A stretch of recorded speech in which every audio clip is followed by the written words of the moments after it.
This is Dr. Charles Parker, and you're listening to Core Brain Journal. It's the place where I connect both fresh discoveries and interesting different perspectives from advanced mind science with the realities of real people and everyday life down on Main Street.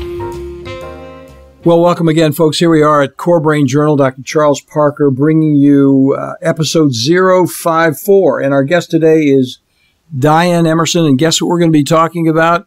We're going to be talking about a very frequently overlooked problem that is pervasive in our society, frequently overlooked, and exceedingly damaging: psychopathology, the psychopathic individual. Well, welcome, Dianne. We really appreciate you coming on board here. Well, thank you, Chuck. Thank you very much for inviting me. So Dianne is a person who is an expert in this field, and she's written a book, and she's run an online forum for those who are affected by psychopaths. The book is Psychopaths in Our Lives, and you can enter the drawing for the book at corebrainjournal.com/054 drawing. And I won't plug it anymore, but I just think it's great that you're contributing to the conversation. So, Dianne, tell us a little bit, if you will, about yourself on a personal level. Who are you? Where are you? How did you get interested in all this? Well, I kind of actually fell into it completely backwards. What happened was, close to 20 years ago, I was in a work environment as a contractor, and I basically had my work stolen by what I later discovered was a female psychopath. And what happened was that I was obviously, I was fired from my own work, and then I was at home, and luckily the internet came along. I got a home computer. So really, I was trying to stop the own madness in my own mind as far as what had happened. How did I end up in this place? And so I started, having been a true crime reader my whole life, I started researching different things because I was just basically trying to keep my mind going because I was so slammed into the corner. So I started doing research on different aspects of things I thought about, like why'd Hitler do what he did. And finally, I started researching psychopaths because I thought, after all these books I've read, they can't all be in prison. I mean, it just statistically didn't add up to me. So I started this little online forum, and as it turns out, it was the first one. And I was really just, because this was way pre-Google, so information was really hard to find. And so I started this little forum, and I was involved with the true crime forums online because all this stuff was very new at the time. And so I started gathering information, and word got around, and then people started showing up and talking. And the interesting part was the people that first showed up were actually parents of suspected psychopaths. And over the years, they have been the very hardest to engage for any long term. So then friends of mine had a true crime forum, so they said, well, do you want to move your forum over here? And I thought, well, I'll give it a shot. I'll see. I don't know how many victims are out there. And it just took off from there. So that was like 18 years ago. But I learned myself because when I was reading in the first part of the thing, when people were talking about the eyes of the psychopaths, and I just had that just shot in the deer headlights moment. And I knew exactly who I had been taken down by because I could tell you exactly where I was standing, what I was wearing, what was going on when I saw that black eye, what they call the unmasking. So from there, I continued on. Hold on for just a moment, because that's such a poignant moment. I mean, I'm sure that everybody who's listening is like, oh my gosh, yes, but how do I really understand that? Could you give us just a little more of that snapshot, of that high density shot? What's going on with those eyes, and how do we know that? Well, it was one of these things that this person walked by and complimented me on my work, and I turned around and looked at this person, and her eyes had become black and really intense. And the best way people have described it over the years is you really, in that moment in time, you feel like you're looking into the eyes of the devil. But I didn't know what it was at that time. And since then, I've had many conversations at my forum to get people to describe to me, what did you see? What was alarming about it? And what did you do about it? And that was interesting because when, when I was interviewing the psychopaths themselves, I was fascinated by how little they knew about how their eyes transformed. All they could report was, all they could report was what people told them, like you were scary evil and, there was something going on. So what happens with the eyes is that when they unmask, and what that means is they've lost control. And so it's that moment in time that they pretty much lose it. And this thing, I've had it happen in other occasions since then. So now I kind of know what to look for. But if you get this look, and the look is the most frightening look you'll ever get in your life when those eyes penetrate you. And it's just one of those stopping moments. But unless you really realize you're looking at a psychopath, people tend to kind of brush it off. Well, the person must have really been angry. I mean, people have a lot of reasons why they brush these things off.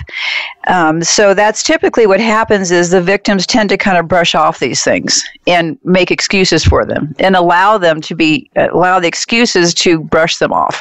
So it's somewhere between kind of an icy coldness and a death look.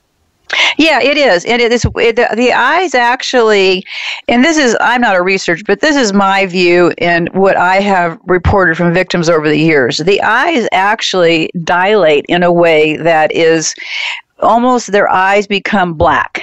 It's like the pupil becomes big and enlarged and black. Mm-hmm. So there's a definite shift in the eyes, and there's just a disconnect between the eyes, and even if they're trying to smile their way through it, there's a complete disconnect in the look. It's like a look you'll never ever, it's like police describing a death scene. It's like a smell of a dead body. You never ever, once you've seen those eyes, you don't forget it. Mm-hmm. Interesting. Very interesting. Thank you so much. So then, what happened? How did that experience transform you? What happened after that? Well, I lost my work. I had to engage in a lawsuit for 5 years to retain the rights to my designs. I did prevail in the end, but it basically decimated my life as I knew it, because they have a very good way behind the scenes as far as how they present you to other people, how they lie about your behaviors, which aren't true. And they can do, this was a person who was very new to the organization, and I'd known most of these people for many, many years. And they just have a very clever way. So I've always been more fascinated by the ones who aren't in prison, because they're the ones usually arrive at the top of the chain in a corporate level or in society.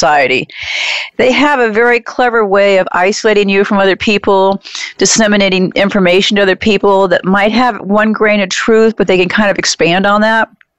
And they have all kinds of ways that they can kind of separate you. And so, like, the first thing they did when I knew things were happening, many years I'd had a contractor pass to the security building in the computer industry. First thing they did was cut off my access. Next thing they did was another job that I was going to be getting. They made sure that I got fired from that job. So they work behind the scenes to kind of cull you from the herd, so to speak.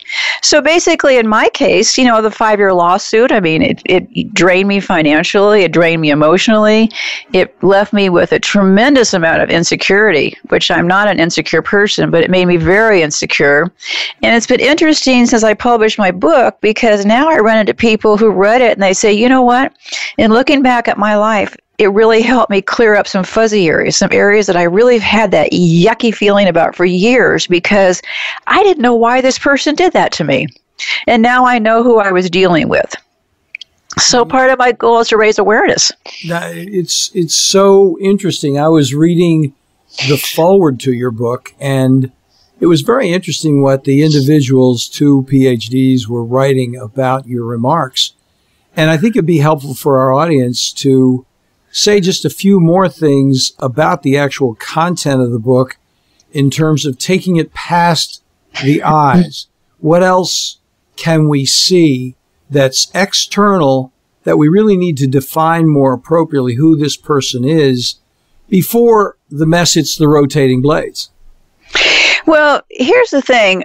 I thought that I knew a lot from hearing from the victims over the years because they did a really excellent job of describing how they were in the relationship, the events that took place during the relationship, multiple affairs during a lot of different patterns showed up through the victims that they reported on, as far as how, they even would say things like, this was somebody that I normally wouldn't have found attractive, but he was so charismatic that, I felt like I'd found my soulmate. And so I thought I'd heard a lot from the victims. And when I started to try to write the first victim book, I actually started 4 different times. And then finally, over the years, I get contacted by psychopaths. And because they want to come to my forum, and they've always been banned because clearly, it would make the guests very unsettled to have them hanging around. Mm-hmm. So and these are, so I was contacted by 3 in a row who were really high operating guys. These are people that will never end up in prison, but I can safely tell you that over their lifespan, they will probably ruin more lives than the most prolific serial killer will. And that's why them roaming around society is so harmful. And like one of them said, and I need to look up his exact quote, he says something that was so chilling. It was like, the world is becoming more like us than you. So, yeah. So I went into it thinking, well, I've got 3. They're in 3 different parts of the country. None of them knew each other, so there was no interference as far as nobody, because lying is clearly a problem. And I used to kind of believe that if their lips were moving, they were probably lying. So I kind of went into it feeling very skeptical, but I thought, well, I'm going to interview these guys because I have a lot of questions in my mind as far as exactly how self-perceptive are they? What made them aware that they were psychopaths? Are they aware they're psychopaths? What do they know about how they function? And what are some of their goals in life? And so I thought, well, with 3, I would probably come closer to the truth. And I only would allow them to be interviewed in writing. And my reasoning behind that was because psychopaths play 100% off your emotions. So I didn't want them to have any access to my emotions. So even when they said things that were very startling, which they did quite often, I just kept my composure, and I had my distance from them. So even when they said something really what I found was totally alarming, to the point that a couple of times I was like gasping. I was so surprised that I would just say, well, how did you do that? That's an interesting concept. So I never let on. And they actually got a little bit frustrated at times because they weren't able to feed off my emotions. So they didn't really ever know what I was thinking. And naturally, in order to get them to talk, I had to be engaging. But I also kept myself out of the picture. It was never about me. I never really talked about my experience. And it was never, they tried to get to me in different ways. You can Google anybody and figure out where you live. So they would try little tricks like talking about the weather where I am. Well, I'd moved to the Midwest to write the book, so it wasn't that hard to figure out where I was. So they would do little tricks to try to cull me out, to get me to say things. But, I just actually create some intimacy in the situation. That had been protected. You protected yourself by doing the actual writing process as opposed to actually the intimacy of the dialogue.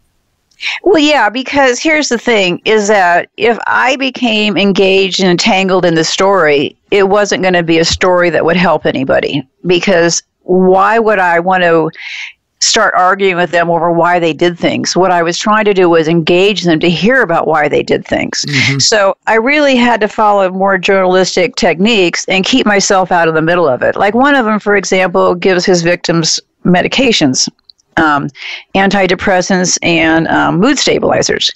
Well, that was to me like the biggest shocker. And I've talked to a couple of psychiatrist friends about that, and they were like, whoa, do you think they do that often? I said, I don't know. Because his response to me was, I had a general idea that they would take probably about 3 weeks to take effect. So, my response naturally was, well, because I was always checking, to find out what the truth was.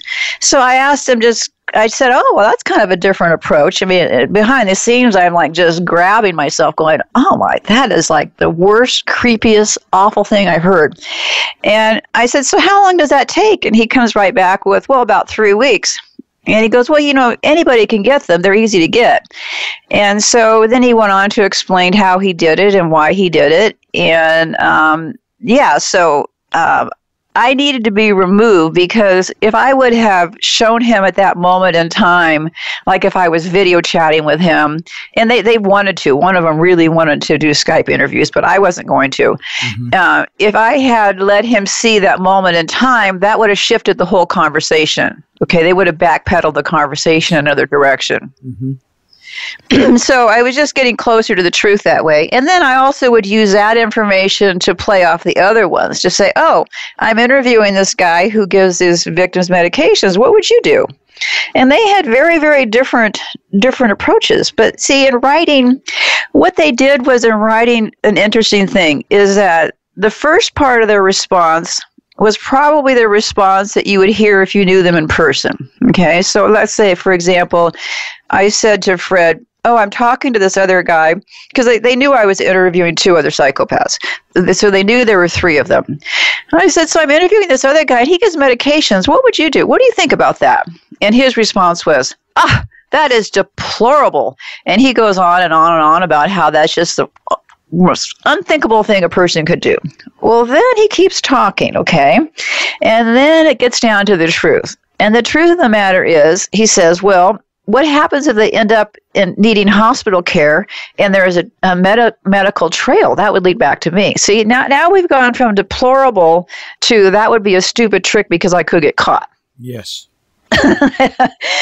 So you can see how their thoughts evolve when you read them in writing. So well, my goal is that if you start to pay attention in life, because they told me things that they tell victims that I'd heard victims say.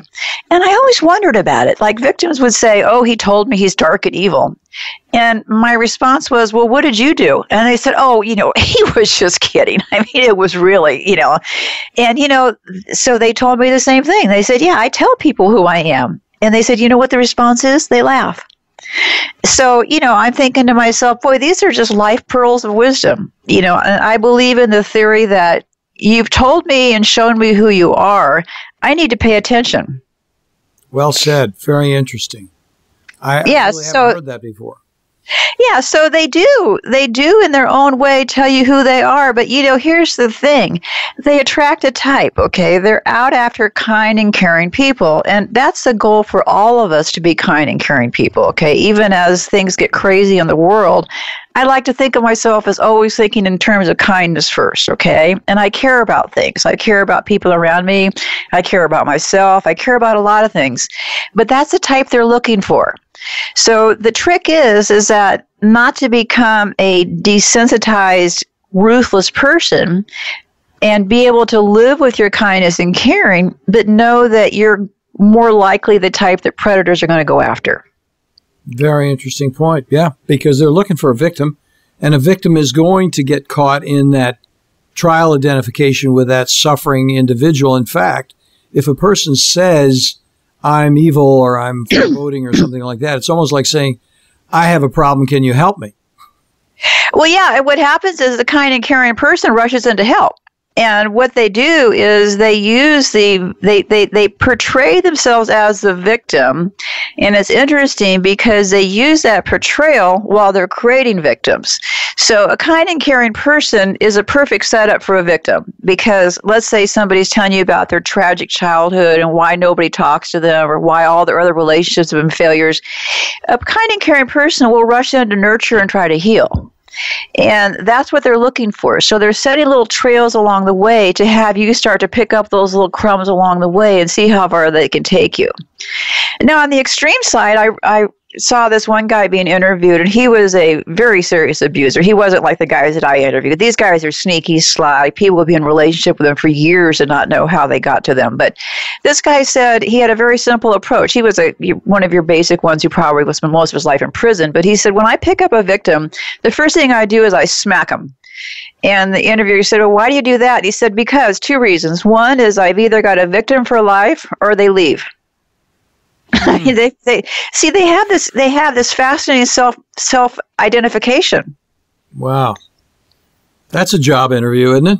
Yeah, I mean, it really is. So, yeah, well, but see, that's the extreme side. But these guys that I interviewed and the ones that are roaming around that'll never end up in prison, to me, are the most fascinating because they have a whole way of working with people. They have a way of dismantling your perceptions, a way of altering your perception to make it like their reality. And it's a conscious, planned event. It's they're actually overtly, consciously manipulating. It isn't a passive. Oh no! This is all set out. They were able to describe in great detail exactly the different techniques that they use and how they get people to fall for them. I mean, that was the part that I found even more fascinating was how self-perceptive they were. You know, how when they figured out they were first psychopaths, they knew something was different about them. And actually, one of them got a little bit angry at times because he said, you people, meaning people like us, you guys have it easy because we have to go through life learning which buttons to push. So see here again, they're always a victim. No matter what, they're always a victim. He's identifying how hard it is for him to actually manipulate the world, what a total suffering guy is. Yeah. How he had to really suffer to learn how to manipulate people. And, you know, because we were talking about things like funerals and stuff, and I've watched way too many crime shows like on Dateline and stuff. And, you know, if you watch those shows, it's interesting because no one ever says, hey, that guy was a psychopath. Okay. But let's say it's the normal show on Dateline with Keith Morrison is, you know, somebody's usually dead. Okay. And it's usually somebody with no history of murder or anything like that. And it's usually the spouse, whether it's be male or female. And, you know, then they go through the thing, but you can watch all of the traits are all there. The person doesn't behave as everybody else does. The detectives will say, he sure didn't show normal emotions. And defense attorneys will say, well, there is no playbook for how to show emotions.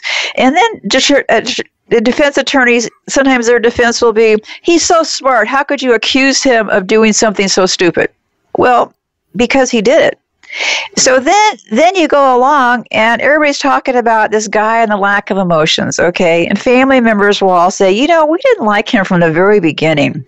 And then they always describe the victim as such a nice person, okay? See, they go after nice people. And then at the very end, when there's a conviction, the guy's bawling like a baby. Well, he's not crying because of the family. He's crying because he got caught. So they go from non-emotional blank stare during the interviews and stuff and get everybody's attention. And then they go to crying their eyes out. And that's the fascinating thing. It's, you know, and then they'll take a deal, which I find fascinating. They'll take a deal to evade the death penalty if it's in their state, to avoid getting executed. But here they murdered somebody else and ruined thousands of lives. They're really chickens underneath all that. Well, you know, it's so interesting just what you're talking about because you're hinting at some other things that came up in that foreword of your book, which I look forward to reading. The whole continuum of their not caring, of their frozen attitude across many real contexts and different relationships. They could care less. But you know what? Victims all get convinced that they can be the one to fix them.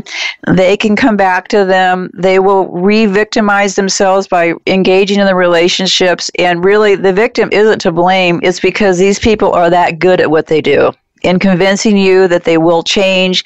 Because, see, all along they're testing you. So when they hit your hot button and they realize they pushed it over the edge and maybe had a little unmasking, you know, you're having an argument in the heat of the moment, you see those dark eyes. The next day, a rational person will sit down and try to talk to the other party, right? Because, you know, we believe in building relationships. Mm-hmm. Well, they have a different agenda. What they'll do is they'll flip that whole thing on its head. And by the time that conversation is done, you will be the one apologizing. No matter how outrageous the behavior may have been at the time, they're so good that they will convince you that you should be the one who apologized, that you misread the situation wrong, because they're playing you along the way. Very, very interesting. And we've seen that all the time doing counseling and therapy over time, because the victim comes in with an almost compulsive drive to take this very difficult individual and correct them. We're going to really help this person out because they're suffering so much. Well, yeah, they do. But you know what? I don't mean to cut you off, but you know what? A lot of times it turns against them in counseling. I would, you know, what I would say to somebody, if you think you're involved with a psychopath, the last place you should be is couples counseling. Because if they're not with somebody like you who has a lot of experience, they'll flip the thing around so the counselor and the psychopath will turn against the victim.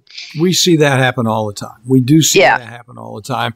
And really, the individual counseling is they need to draw back from that identification that they have of they look like a victim on one hand, but they're also driven to fix the situation and are not going to give up. They're just going to stay until they die, as it were, fixing that other person one way or another.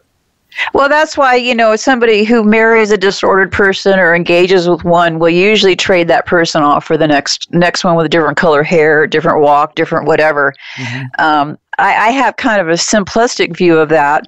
I think it's because people have fairly poor boundary structures.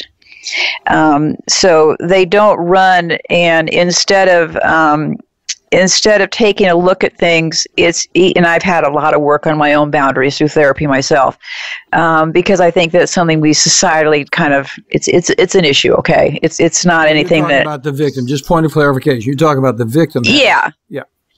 Weak boundary issues, yeah. And I've had weak boundary issues myself. So I'm not saying that, I'm any better than the victims, because I recognize that. I went to therapy for many years over it, because being raised by an alcoholic, you end up with boundary issues because you're never really clear as a child what's what.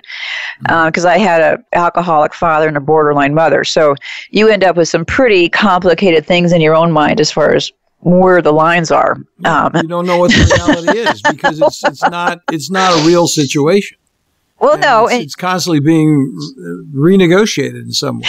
Well, it's always being renegotiated, and remember, families always want to project, even if they're more normal. I don't know. I think normal's overrated. Okay, but even if they're more normal in appearance, my family was very big on appearances, so we always looked right. We always acted right. So you never would get that idea unless you went behind the scenes. If things were so great, why would I have blocked out my childhood? I mean, really. So. So that's why I can identify so strongly with the victims in relationships, because mine was through work. Yeah, it was a horrible, many of years. I finally was able to get past it. Now I can do something about it by writing about it to try to help others. So I can probably over-relate to the victims, because it's a horrible position to be in, because you really are a nice person. You want to help people, and they're very good at setting themselves up as that puppy dog in your path. So, and they're... I'm sorry. Yes, No, go right ahead. I interrupted you. Yeah. I was just going to say, I'm imagining you working there in the forum, in the group with individuals, where you're sharing these experiences, and I'm wondering, and I imagine that others might be wondering too, what was it? How does it come to pass that you actually help the people? Are there any themes in there that individuals over these many years of working with them? How do they attain that transformational moment where they draw back and say, this is really what I have to do? Do you have any insight to that? Yeah, my view all along, in forums, I've kept my forum open now. It's pretty much read only, because people are not really that much into that much engaging these days. Mm-hmm. But here's my view. My view is that journaling is a very powerful tool. I can't say that I'm excellent at it myself, but as a writer, I journal in my own way, but journaling is a very powerful tool. And what I learned over the years was that my best role was to kind of be the mediator of the whole group. So in other words, I tried very hard to set the tone. Like, for example, I bought my own software, so I could make sure that the information was always safe, because people needed to feel safe, because the majority of people would read for a very long time before they would come forward, because they all have PTSD. So they're all scared. They've come out of this relationship. They have nobody, because everybody in their lives has either ganged up with this other person or left them to the side of the road. Mm. So I tried to see my role as just to be there to make sure everybody was playing fair, that there was no swearing. And people think, well, why can't we swear, that guy? Well, because we have a large foreign audience. And I think when the conversation delves down to, a bunch of four-letter words, it kind of erodes the conversation to a degree. Mm-hmm. And so I found that early on that by setting the tone, I could help people better by making it a safe place. So no one, you didn't get any warnings. The rules were set up that if you attack somebody else, and I recognize people in pain will attack sometimes, but if you show any signs of being bullying kind of atmosphere, people were not allowed to say, I think you need to get therapy, because that's something you have to decide on your own. So I saw my role more as an administrator and a moderator. I would engage in the conversation, but more or less let them talk. And people would try to communicate with me offline, but unless it was something very sensitive, I think they gained more power by writing it down, because people would say, now that I wrote this down and I'm reading it, I see it much clearer now. Mm-hmm. So I think it was better just to kind of stay out of the way, but to, keep the lights on, the bills paid, and to be there to not let things run off the rails, because that's how an external reality when it's on the page. It's there, and it's not in you. It's not rolling around in your head. It's there to be seen, and you can reflect upon it and actually depersonalize it in a way and become more objective about it. Well, exactly. And people can learn more from each other because they can read other stories and not feel so isolated themselves. So I tried to keep a very light hand as far as my input into the whole thing, because I didn't see it really long term as working that way. Because for example, I would object to, if I had a drinking problem, I wouldn't call myself an alcoholic for the next 20 years that I wasn't drinking, because I think when you start to label yourself in a negative way, that does become your reality. I don't know how. I completely agree with you about that. I mean, I've worked in addiction medicine for years. I don't do it as a full-time job anymore. I certainly do it with individuals, but labels are the anathema of recovery, no question about it, because it drives an identity. It's a tattoo on your forehead, and you just can't get away from it. No, you can't. And really, it's an inaccurate label in my mind, because you could run around and stand up and do your things and say, I'm a victim, I'm a victim, I'm a victim. But what are you going to do about being a victim is what you need to really concern yourself with, is your growth path forward. How are you going to stop being a victim? And how are you going to function for you and stop the behaviors that make you want to fix the whole world for other people? Absolutely. Labels don't have a dynamic with them. They're frozen. So if we're dealing with the complexity of human minds and human emotion, we've got to look at the dynamics of the process. And as soon as you label it, then it becomes reductionistic. And cookie cutter outcomes just don't apply in the complexity like this.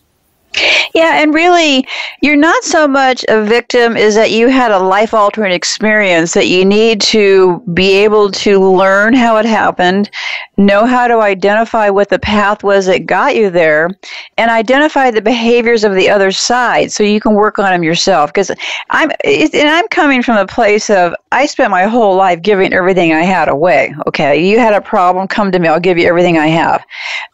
So I really understand very sincerely how easy it is to try to fix something that you see as wrong, especially if it's something that somebody who has really, gotten you involved in their little web. Well, Dianne, this is so helpful. I'm looking at the time and I'm thinking about, first of all, is your forum, let's tell our audience about your forum. Is it an open forum that members of the audience could go in and join that forum? Sure. It's basically, the last few years I've been writing the book, so I haven't been as engaged, but there's still a lot of really good stories there. And what's interesting is now parents are the only people speaking, and they're the ones who didn't speak for years. It's psychopath-research.com. And I'll have that on the show notes as well, folks, so we can get that. Yeah, if you want to register, it's totally private. I'm the only person who will ever see your information, and the benefit to register, and even though there's not a lot of conversation, is if you want to read the stories, by registering, the software will help you keep track of where you read last. Because it might help to, that's why I've left it open even when the conversations have died down, because there's still a lot of good information there. My biggest referral for many years was out of South Korea. So people, right. Interesting. Yeah, I never could figure it out until translation was available. But yeah, so people, you'll find stories there that you can relate to as far as people in relationships. Even if, people don't usually talk, they usually read for a long time before they talk. If you talk, I still check in every day. But there's not a lot of talking going on, but there's still a lot of stories. So I have kept the doors open for that reason, that there's no reason to not, get rid of all the stories and stuff over the years. So a point of clarification, when you say talk, I mean contribute to the conversation. Correct, yeah. In a written way. Yeah. But there's a lot of good information there. We've done some things that you probably won't ever read in a book, as far as I was always interested in how the eyes of psychopaths do in photography. And it's interesting because the members talked about, then they went back and looked at pictures and they said, hey, I never noticed that before. He does look different, or she does look different in those pictures. Their eyes didn't connect with the smiles compared to the people around them. So there's just little things that, maybe I'm not an expert researcher, but there's just little human nature things that have been learned over the years. And one thing I didn't ask them about was sex, because I didn't think that they would be able to report accurately. We talked about it a little bit, but there's a pretty interesting thread there as far as their sexual behaviors. They have a lot of patterns there. So there's still a lot of good information there. So since you talked about sex, and everybody's going to light up on that one. Yeah, sex and politics. Everybody wants to talk about politics. Give us a quick word about what they were doing sexually, in terms of what your own light bulb going off on that situation. Well, I don't share that experience, but what the members have talked about over the years in relationship to having sex with psychopaths was fascinating, in that they tend to have a lot of different sexual partners. A lot of cheating going on, a lot of reasons for the cheating going on. They have a reason for everything, okay? Mm-hmm. It's just a matter of what is your tolerance for believing the reasons. They don't like to make eye contact during sex. I mean, this isn't in concrete, but these are observations that victims have made over the years. Very little eye contact during sex, very little emotional connection during sex. They have, the huge sexual appetites. They will typically have multiple partners at the same time, although usually the victim isn't aware of that, because they're convinced that they're the only one for them. Over listening. It's interesting because people aren't really heard anymore, and it's even gotten worse in the last 20 years because people just text, they don't talk. And one thing that psychopaths do really well is they listen to you. And like they said in my book, is they listen because how else are they going to figure out the keys to the combination? Of course, they're going to be great listeners. And that's what really gets a kind, caring person hooked in, because you've got this person, they're just charming. They're really asking you interesting questions like nobody ever has before. Well, they're playing you. Well, Dianne Emerson, this is just so useful. I know that our audience, there are a number of people out there who need the support of just this simple conversation. I mean, just talking about it as effectively and as objectively as you have in this brief period of time together has been so constructive. It's very, very useful, and we'll certainly have the link to your site there. And I really appreciate you taking the time to come by and be here with us to share this. Your book is, and what you do, who you are as a person, is making a great contribution, because this is a very, very mysterious, difficult to get your arms around subject. Perhaps I shouldn't use that metaphor, but yeah. Well, it is. It's a very scary, isolating experience. Everybody will tune you out, and nobody will take you in, kind of experience.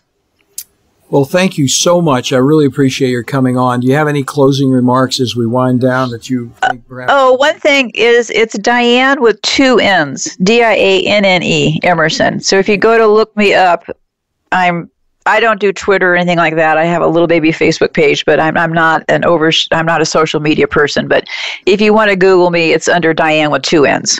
Thank you so much. I wish people peace. And if you have someone in your life that comes to you and says they think they're with a psychopath, don't try to overjudge them. Just listen to them. Just be there, because they may re-engage with that person multiple times. And don't get too involved, because they will go and tell this person. So that person will then separate you from them. So just be there, listen to them, be kind, and remember that it can happen to anybody. Now, listeners, that little piece of information right there was so important.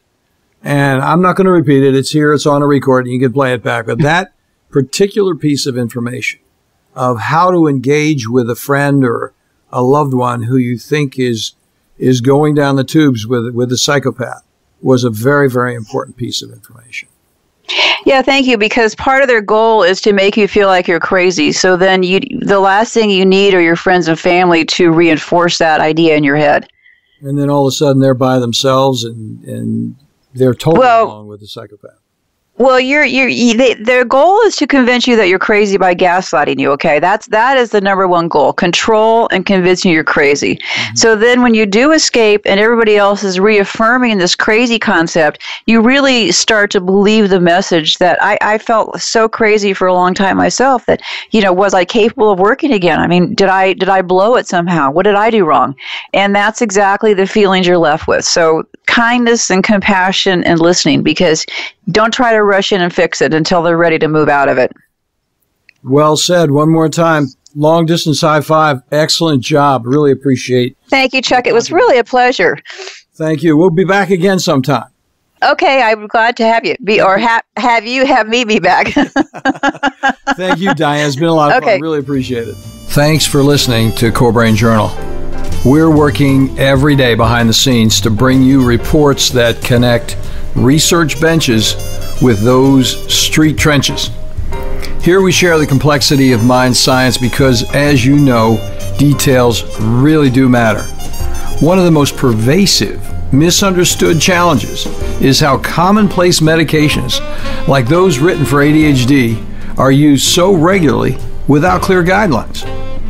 If you think you'd like more specifics, take a minute to download my 2-page PDF packed with video links and references on the absolute essentials of how to start ADHD medications. They're easily available at corebrainjournal.com/start. Thanks for listening. Do connect and stay tuned. Together we can make a difference.